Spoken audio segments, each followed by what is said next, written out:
I want to expand on something I tweeted about Caitlyn Clark. I want to double down.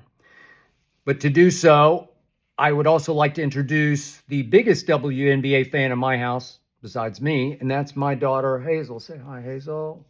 Thank you. She's a Caitlyn fan. I've become a Caitlyn fan. And I applauded in my tweet Caitlyn snubbing this new 3-on-3 endeavor that will take place in January, featuring many of the veteran WNBA stars. And I applauded Caitlyn for snubbing, for avoiding, because they don't deserve her. I've never seen anything quite like the way Caitlyn was treated for about first 2/3 of the year, till she finally just shut everybody's mouth and proved that she can play at an MVP level. She made a late run at MVP. But there was so much jealousy. There was so much resentment early. There was so much flat out pure hatred of Caitlyn Clark that I'm with her. Just say, you guys do that, I'll do me. Because she's better than they are.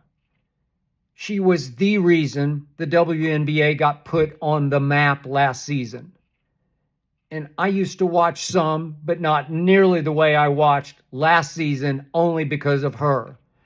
And I liked her at Iowa, but I wasn't enthralled. I wasn't obsessed until last year, and I could not take my eyes off Caitlyn Clark. And I could not take my eyes off the way she was bullied. I guess you could say it's rookie orientation.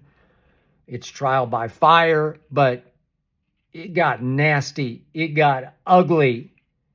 It was flat out bullying, led early on by Dejanay Carrington when they were playing Connecticut, who would just attack Caitlyn and play her physically, which is fine with me, but it got cheap shotty after a while.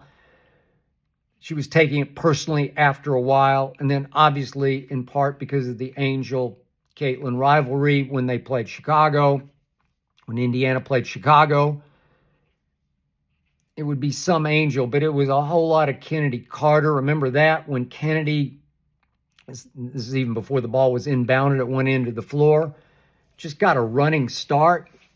Sorry, Hazel wants to go down. Thank you, girl. Got a running start, remember that, and just rammed Caitlyn out of nowhere before the ball was even inbounded and yelled, bitch. I'm like, bitch, seriously? And it was the aura of Caitlyn. It was the media, and I guess you could say it's the majority white media. I don't know how much it was white or black, but the media, obviously, and rightfully so, glorified Caitlyn because she deserved glorifying, because everywhere she went, it sold out on the road. Obviously, they were selling out at home, but every road game became an Indiana home game because of all the Caitlyn jerseys worn in the crowd. And I'm going, bitch, just because of her image? No, you should hug that bitch, because she's going to make you a whole lot more money. And then it seemed like every time they played Chicago, somebody would get a running start. Diamond DeShields, Rammer knocked the ball out of her hands a couple of times. Angel got her. Again, I love the physicality of the WNBA. They can all play. It is extremely watchable. I'm here to tell you, if you haven't tried it, try it, because you will love it.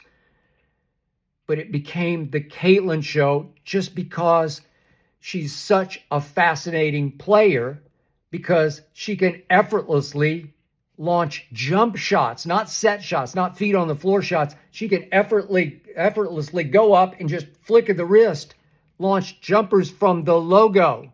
And she did not shoot it that well from three because she took way too many logo threes, extremely high degree of difficulty threes that didn't go in. But when they did, it brought you up out of your chair. And what I didn't see coming at Iowa, I didn't see any of it at Iowa. I mean, she is a LeBron level passer. You want to talk about gifted. They're usually once a generation, and she is it, man. Passing the basketball. She would knock me out of my chair 2 or 3 times a game. I'd say, I haven't seen that. I haven't seen that. Wow. Long, full, 3/4 court bounce passes or touchdown passes. Behind the back, between the legs. Saw it before anybody else could see it. It's LeBron. And LeBron, I don't know, twice a night, every night I watch him. I watch every dribble. He'll make a pass where I'll say, God, that's just, thank you, God. That's just gift from the basketball gods. And Caitlyn has that. So my point is, they can all see it, can't they?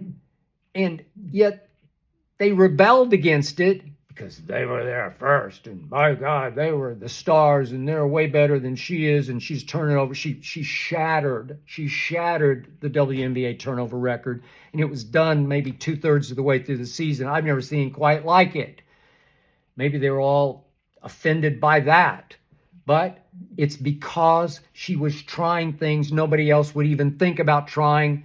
And maybe 30 or 40% of the time, the pass she would try to thread through 3 needles got all the way through. And one of her teammates is like, oh my God, I got the ball. And there's the basket, and I'll lay it off the glass for an easy 2.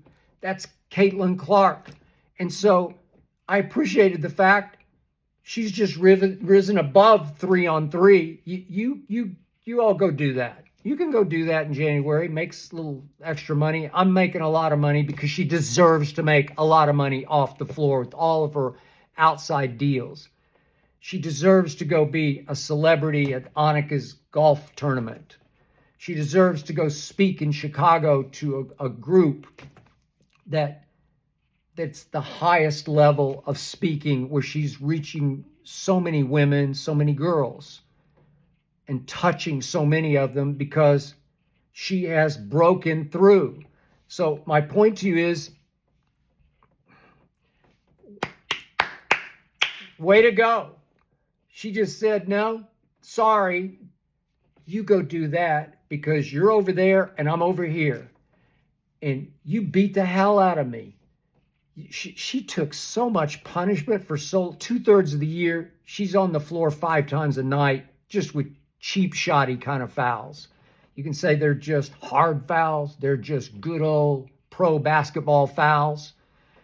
Rookie initiation fouls. I got you. But after a while, I said, that's just jealousy. That's just resentment. And that right there, that's just hatred.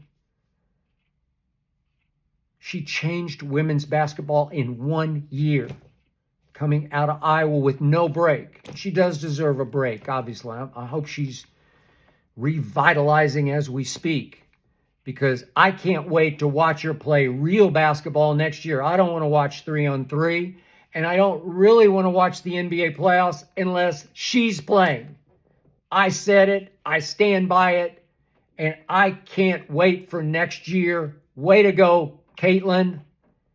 They cheap-shotted you again and again, and now you snubbed them. I love it.